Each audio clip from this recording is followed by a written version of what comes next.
Hi, I'm Nate, 31, and one day after my wedding, I got a call that made my blood run cold. We were still in the honeymoon phase, literally. It was the morning after our wedding. I was standing barefoot in our tiny kitchen, making the world's worst coffee because my wife, Erica, had packed the good beans for our post-wedding beach trip. She was still asleep, wrapped up in our hotel comforter like a burrito of dreams, smiling in her sleep. I remember that clearly. Because 10 minutes later, everything changed. My phone buzzed with an unknown number. I nearly let it go to voicemail. But something, instinct maybe, made me pick it up. Hi, is this Nathaniel Rivers? Yes, speaking. This is Sandra, the restaurant manager at Gold Elm. You had your wedding reception here yesterday? My heart did a little nervous skip. Yes. Everything was great, thank you again. There was a long pause. The kind that makes your stomach tighten before your brain knows why. We rechecked the security footage.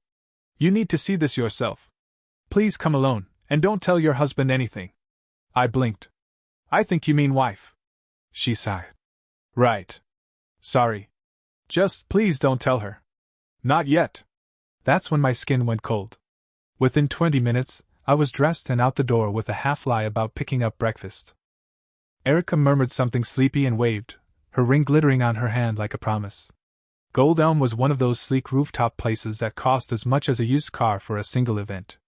We booked it because Erica had fallen in love with the view during a tasting last year. It was where we had our first dance. Where her father gave that long-winded toast about what loyalty really means. Sandra met me at the back staff entrance. She looked wrecked.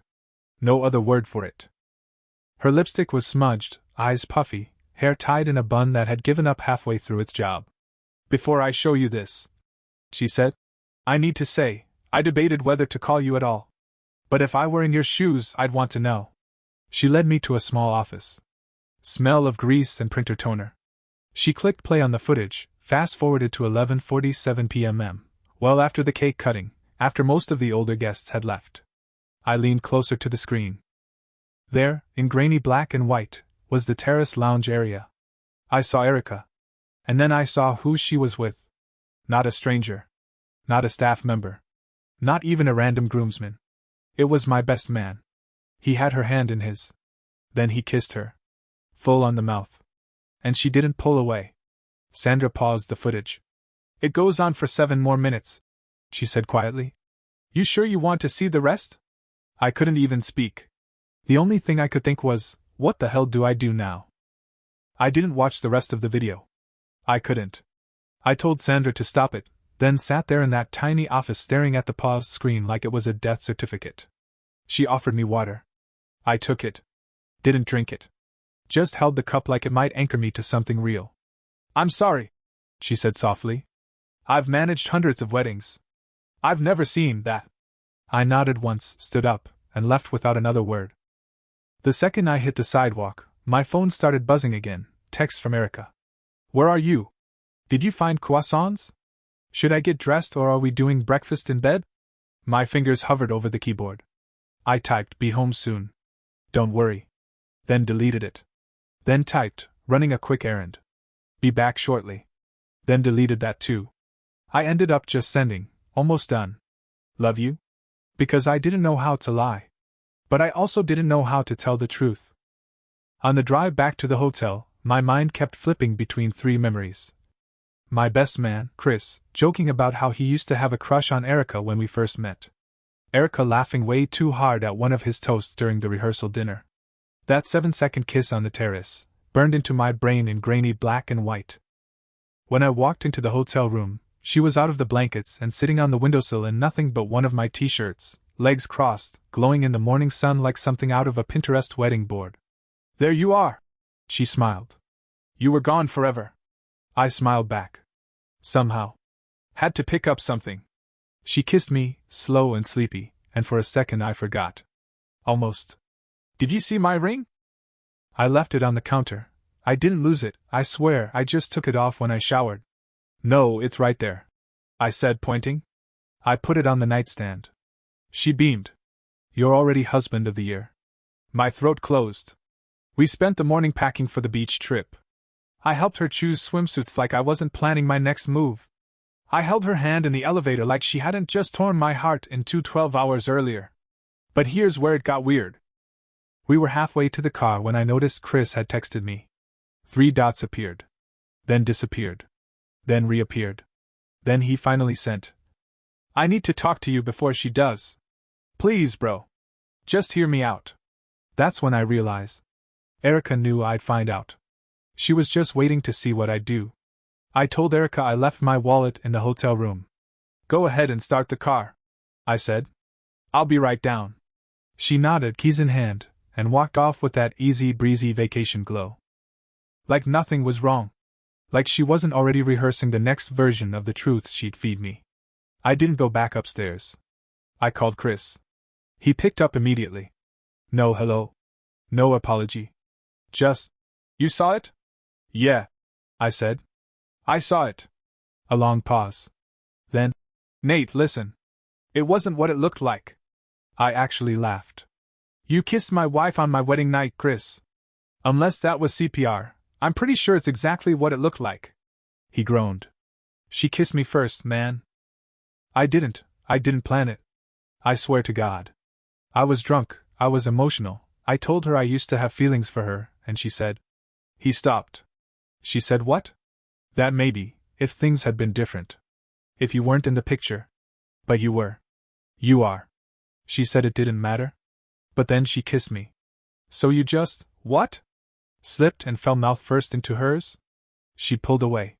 We both agreed it was a mistake, all right? It was 5 seconds, not even. 7. I counted. Another silence. Why didn't you tell me? I asked. I was going to. But then I thought, if she wasn't gonna say anything, maybe it really was nothing. I didn't want to blow up your marriage over one stupid betrayal?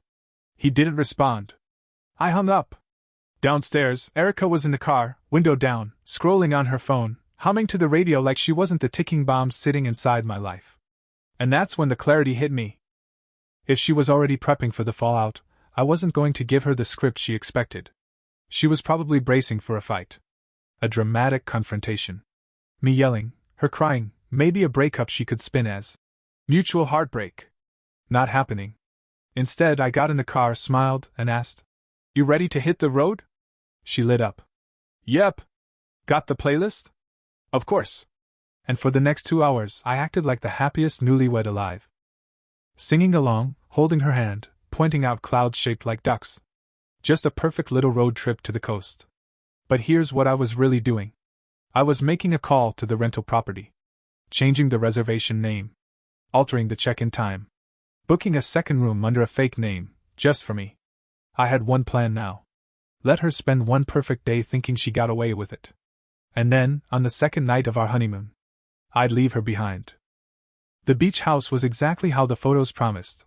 White railings, ocean air, and the kind of porch that makes you believe in fresh starts. Erica ran ahead of me with the keys, laughing, hair blowing everywhere, yelling, "We're really married!" Like she needed to say it out loud to make it stick. I followed a few steps behind, suitcase in hand, feeling like I was watching someone else's life through glass. She spent the afternoon FaceTiming friends, holding up her hand to show off the ring, retelling the wedding like a highlight reel. Every version of the story left out one tiny detail. Funny how that works. That night, we went out to dinner. Candlelight. Bare feet in the sand. The waiter congratulated us. Erica squeezed my hand and said, "Best day of my life." I smiled. Again. Back at the house, she fell asleep fast, sunburned, wine-tired, satisfied. I lay there staring at the ceiling fan, counting rotations like they were seconds on a bomb. At 2:14 a.m., I quietly got out of bed. I didn't pack everything. Just the essentials. Phone. Wallet.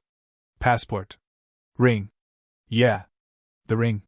I left my phone on silent and walked 2 blocks down the beach to the small boutique hotel I'd booked earlier. Checked in under a different name. The clerk congratulated me too. I didn't correct him. I slept better than I had in weeks. The next morning, I turned my phone back on. 23 missed calls. 17 texts. 3 voicemails. The first text was sweet. "Where'd you go?" "Went to grab coffee and you weren't here, lol." Then confusion. "Did you go for a walk?" "Nate?" Then irritation. This isn't funny. Answer your phone. Then panic. Please call me. If this is a prank, stop. Then finally, the message that told me everything I needed to know. Chris says you might know. Please don't do this. I didn't reply. Instead, I walked down to the hotel cafe, ordered coffee, good coffee this time, and watched the ocean like it hadn't just swallowed my old life whole. Because the next step wasn't disappearing. The next step was ending this on my terms. By the 5th day of being married, I already knew exactly how it was going to end. I finally called her back at noon. Not because I felt guilty. Because I wanted to hear her voice when she realized she'd lost control of the story. She answered on the first ring. Nate, oh my God, where are you? What is going on? I let a beat pass. Long enough for the silence to stretch. I'm safe, I said calmly. I'm nearby. Nearby where? She snapped, panic bleeding into anger. You disappeared. You scared me. What kind of sick joke is this? A joke? I repeated. Erica, I'm not the one who turned our wedding night into a secret. She inhaled sharply. Too sharp. Like she'd been bracing for this exact sentence. So, Chris told you, she said. Interesting. Not what are you talking about? Not I can explain. Just confirmation. I saw the footage, I said. Every second. Silence. Then a sniff. Then perfectly timed tears. The kind she always used when she wanted sympathy without actually admitting fault. It was nothing, she said softly. I swear. We were drunk. Emotional. Weddings mess with your head. I didn't want to ruin everything over something that meant nothing. I laughed. I couldn't help it. You already ruined everything. You just didn't want to deal with the consequences. That's not fair, she said, voice cracking. You left me. You abandoned me on our honeymoon. I removed myself from a lie. I corrected. Big difference. She changed tactics.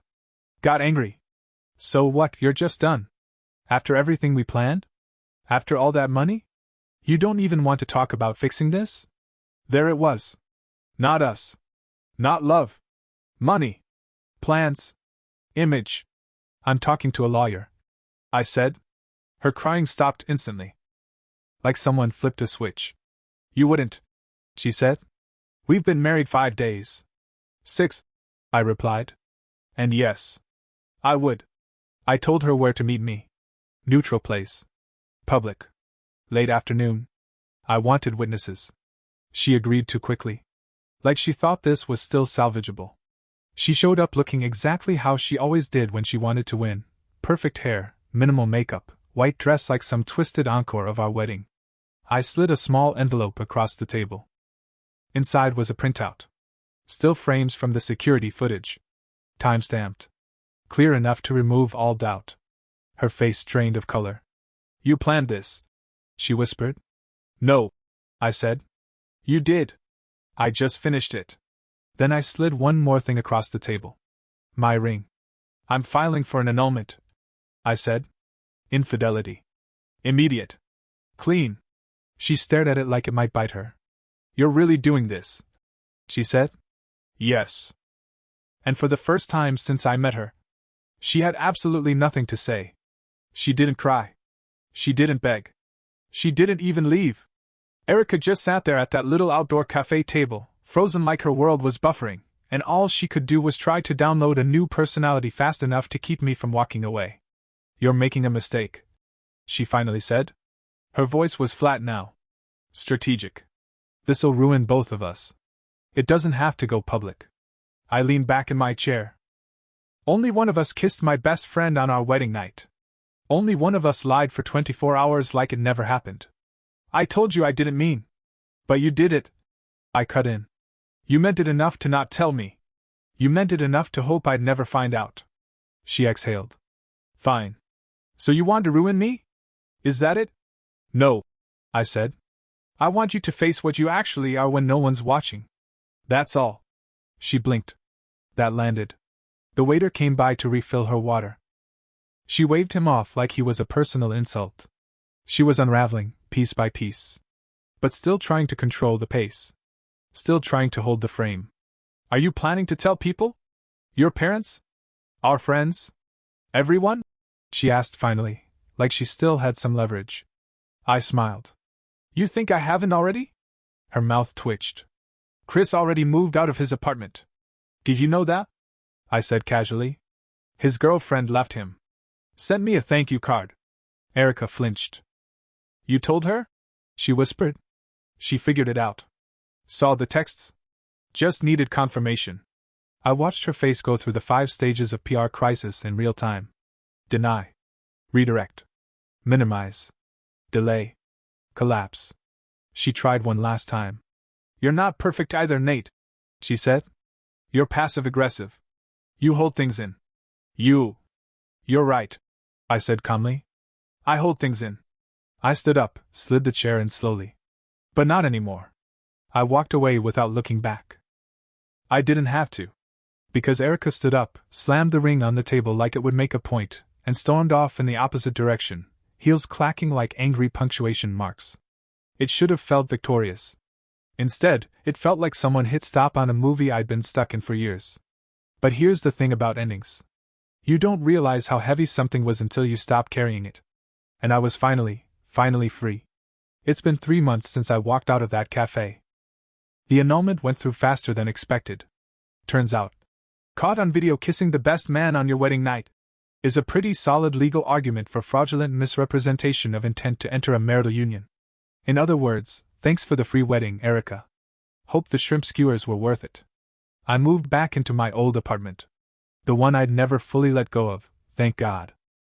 Funny how that tiny, overpriced 1-bedroom with the leaky sink now feels like the safest place in the world. Clean walls. No ghosts. Just peace. Chris tried texting again a couple weeks after it all blew up. Said he missed the brotherhood. I didn't reply. You don't miss brotherhoods you tried to make out with. As for Erica? She went quiet for a while. Deleted a few socials. Then started posting vague quotes about healing from betrayal and choosing peace over pettiness, which, coming from her, is like an arsonist posting about fire safety. People asked questions. Our mutual friends slowly took sides. And let me be clear, I didn't campaign. I just told the truth. And the truth, it turns out, does all the work for you. At first I thought I'd feel humiliated. A guy left at the altar after the vows. But the more people heard the story, the more they looked at me with something that felt like relief. One guy at work actually said, "You dodged a lifetime of paranoia, man. You got lucky." And weirdly, he was right. Now, here's the best part. 2 weeks ago, I was back at Gold Elm for a business dinner. Same rooftop. Same view. Sandra, the manager, spotted me, waved me over. "You all right?" she asked gently. "Been thinking about you." I told her the short version. Just enough to show her I was okay. Then I asked, "Ever host a divorce party up here?" She laughed. "Not yet." "Well," I grinned, "maybe we should change that." So next Friday, I'm renting the same rooftop. Invited 10 friends. I'm bringing cake. And this time? There's only one name on it. Mine. Because sometimes the greatest love story you'll ever write is the one where you walk away. 3 months later, divorce party recap. The rooftop was packed. Not wedding packed, better. Just the people who knew what went down, who showed up ready to celebrate the weirdest kind of rebirth. Someone brought shirts that said, "Just unmarried," with a broken ring logo. Someone else brought a karaoke machine. I didn't ask questions. I just poured drinks. We toasted to red flags, second chances, and home espresso machines that don't lie to you. At one point, someone asked if I'd heard from Erica again. I had. One last message. It came a week after the annulment was finalized. A long, poetic paragraph about closure, healing, how she hoped we could find light in the shadows we cast. It ended with maybe one day, when the pain softens, we can look back and smile. I replied with a single word. Unsubscribed. She hasn't contacted me since. The next morning after the party, hungover and sunburned, I walked out to the balcony with a coffee and realized something kind of huge. For the first time in a long time, I wasn't replaying anything. Not the kiss. Not the lie. Not the wedding. I wasn't carrying it anymore. I was just living again. And that, my friend, is the real ending. Or maybe the beginning.